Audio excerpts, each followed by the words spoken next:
When talking about the downfall of an internet personality, we usually think of someone slowly losing composure and increasingly ruining their life. We always think of it as a dynamic process, a series of negative changes, a downward spiral. But what if I told you that there is a whole group of right-wing influencers that instead are hated not because they changed too much, but because they changed too little? There has been a massive shift happening in the right-wing sphere for quite some time now, a process of radicalization, a response to the worsening state of affairs in the West that has moved the Overton window further and further right. And the biggest right-wing influencers are refusing to change. As a matter of fact, they have declared war on this new growing radical right. The same personalities that were at one point beloved by the right have found themselves the enemies of their former fan bases. And I think it's important for us as constitutional conservatives to call out bad things when they happen. The alt-right is an evil ideology. Weimar problems require Weimar solutions. It's the easiest thing in the freaking world to denounce. Just denounce it. The hell's wrong with people? The psychopathic types, they're always the death of everything. You wake up. Right. Woke. That I'm prolific on social media. I am. It's insane, actually. And so I was talking about the Frankfurt School, and I'd get asked, what religion were they? The calendar says 2025, and he was killed in 1963. I don't care who killed JFK. You have no idea how many people that's killing. Number one, it's not a lot of people. Number two, even if it were 1 million people, even if it were 5 million people, even if it were 30 million people, you do not pander to the worst people the planet has to offer. What the hell is going on?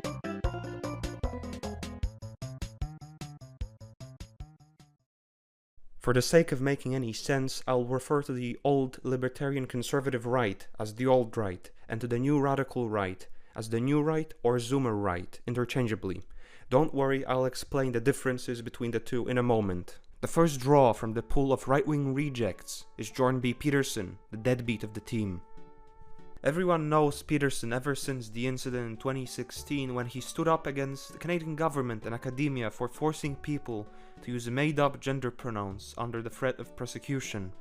The incident was loud enough to immediately elevate him as a prominent right-wing figure. He was liked because he pointed out the institutional domination of the left, and because he was at times a good debater.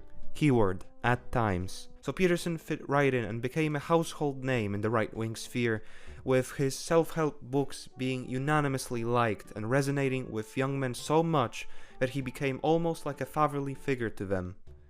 The problem is, Peterson was not a born media personality. He was a lecturer, elevated through unforeseen circumstances to the position of a media figure. He had his weaknesses. There were more times when he was on the verge of tears during an interview appearance than I could count, and also he had problems with drugs and actually following his own advice on cleaning up. But this is unfortunately where his downfall begins. First of all, for whatever reason, Jordan Peterson is the largest Zionist a non-Jew can probably be.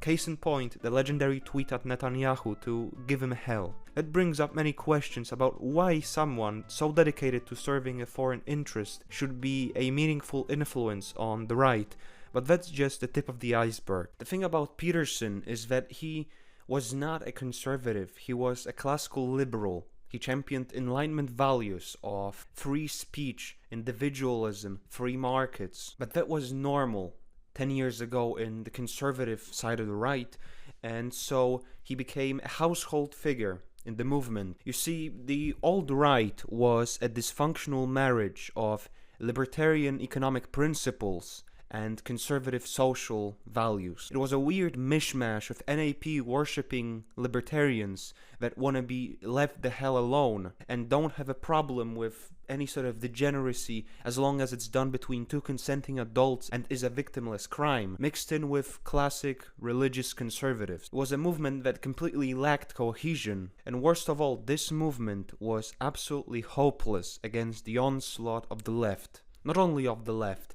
it didn't solve any of the issues it sought to address. It didn't solve immigration, it didn't solve white people being discriminated, it didn't solve Christianity not being respected. It was a failed movement that was seen as completely pointless going into the contemporary world, and so out of it crystallized itself a new one, a more radical one. A movement that under constant attacks and the worsening state of the Western world would no longer see Enlightenment values such as free speech or free markets worth defending and as actual solutions to the problems of the world. And this is where this new online right comes from genetically. Currently, all the radical right-wingers that you see, all the racially conscious people, all the fascists, all the Nazis, many of these people used to be libertarians, many of these people used to be conservatives, and upon the realization that liberal values suck, their identity was created. Connections started being made between race and IQ. The colorblind meritocracy as an approach proved to be absolutely pointless. People started noticing certain patterns, such as a certain group of people being in charge and anti-white narratives being spread around. It was a radical shift to the right and a rejection of the Enlightenment values of old that are now seen as completely useless and outdated. To explain this shift even better, let me show you something. What's the point of respecting free speech if your enemies don't? What's the point of respecting other religions if others don't? What's the point in being colorblind when everyone else is racist? The new right was molded by constantly being attacked and the worsening state of the Western world. They ditched the limp-wristed classic liberal values of free speech and free markets. They ditched conservatism because what are you trying to conserve? The fake economy, people speaking any language but English at Home Depot, discrimination against whites in academia, the media and the workforce? The new right, because it had been worn down to the bone by institutional leftism, decided to double down and unite around race, ethnicity and civilization. Being right-wing was no longer a weak-willed, idealistic hobby, but the building despair of many upon seeing what had happened to the West. Peterson didn't like this cultural shift at all. He just straight up started insulting his former followers. He started calling them Machiavellian, mentally unwell, dark tetratypes, and as a result, he drew a wedge permanently between his old fan base and himself. He is seen nowadays as someone out of touch, a rambling maniac, an ignorant boomer, out of touch with reality, singing praise for long, useless and outdated ideals. He is in the worst state he's ever been in. He, for no apparent blood or soil reason, is the biggest Zionist and warmonger, happily cheering for the usurpation of US tax money to bomb the enemies of Israel. Most nowadays see him as a vassal of the AIPAC aristocracy, a washout, a representative of a controlled opposition side of the right. The right that sticks to safe and docile Enlightenment values, individualism and atheism. He is seen as a person that completely failed his role as a father figure to the young men of the West, ditching them when their ideological pursuits became too provocative to the status quo. But his story is more of a tragic tale of what sudden fame paired with a benzo's dependency can do to a man, but also a lesson that if you foster a reputation of a father to the lost men of the West, you shouldn't reject your children just because you like Israel and liberalism and they don't. And what's that? Another draw, this time free of Zion, Ben Shapiro himself, the court hypocrite. Ben Shapiro became extremely popular by giving talks at universities and debating topics like transgenderism, critical race theory, or left-wing academic bias. He is most known for his very dry and fast talking style. He became almost like a cultural icon of the right wing, with his staple thing being owning the libs epic style, and I think he was to many guys the sort of introduction to the online conservative space. So where does the problem begin? First of all, Ben Shapiro was always against identity politics. It's basing your political views on, for example, a perceived grievance to your race, religion, or class. He hated how victim points and oppression politics became so popular on the left wing, and that's why he hated it. So identity politics, bad. Okay, got it. Ben also correctly noticed and spent a lot of time giving lectures on the discrimination of white people in the workforce, academia, and the legal system. He fully acknowledged the existence of whites falling victim to, as he called it, reverse racism by many institutions. And what's his solution? You can do anything you want to combat the issue, but you cannot do the most effective thing and unite under the ideal of racial unity and common narrative. No, white people having a white identity is bad because you're just as bad as the left then, despite him admitting that the discrimination is very much real. But okay, he has the full right to oppose identity politics. But wait a moment, he is himself a massive identitarian. He is a Jew, but okay, that doesn't mean anything. He is a massive Zionist. And come on, how many fucking Zionists can you have on the right? Ben, on many occasions, all the way back in the early 2000s and now still, expressed radical views on solving the brown people conflict in Palestine, declaring war, deporting Palestinians, opposing the two-state solution, saying that it's America's duty to send taxpayer money to Israel to bomb brown people. So he opposes the idea that white right-wingers can form their identity based on ethnicity or race, but when he does it, when he spends so much time talking about foreign interests as if it is the interest of every American to subsidize Israel, when he wishes destruction upon its enemies, when his politics are based on his Jewish identity, that's perfectly fine, but when white guys do it, it's not.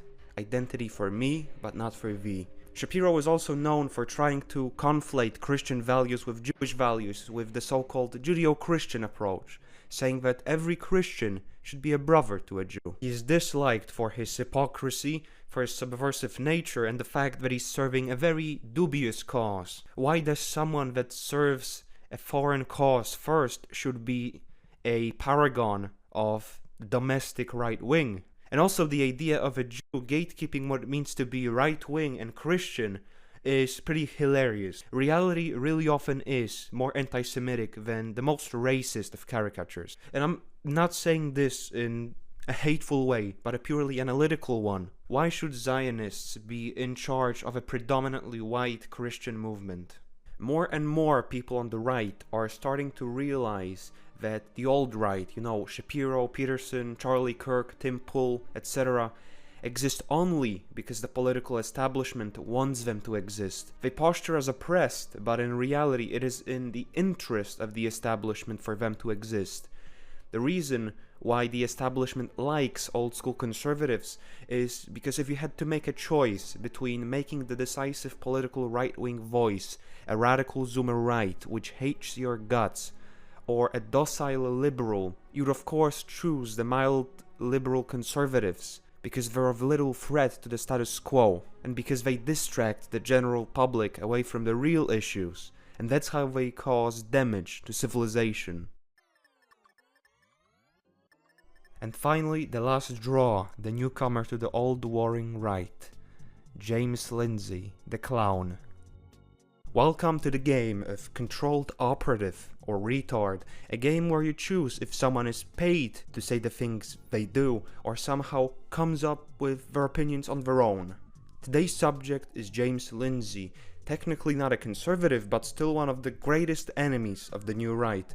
The reason why I cannot tell if Lindsay is genuinely just a paid operative or just stupid is because his insistence on liberal values is genuinely costing him his career, as he's losing the algorithm on X more and more despite having 500,000 followers, barely getting any interaction anymore. Yet he remains unwavering in his liberal convictions. But what earned him such a confusing fate? Lindsay popularized the term woke right to describe any right-winger that, according to him, uses the same grievance-based politics as the left and has an identity based around that grievance. In practice, the term is meant to discredit the new right and its ideas by equating it to the far-left ideology, regardless if the grievance is actually real. Oh, you feel like white people are going extinct and you want to actually do something about it? Woke right. Oh, you don't like the influence of this one particular group of people on Western society? Woke right. The woke right narrative is an attempt to draw a line between the conservatives and the radicals, trying to stop any more conservatives from radicalizing. This is, of course, a response to the fact that most of the radical right nowadays is made up of former conservatives and libertarians. James Lindsay is the newest kid to the party.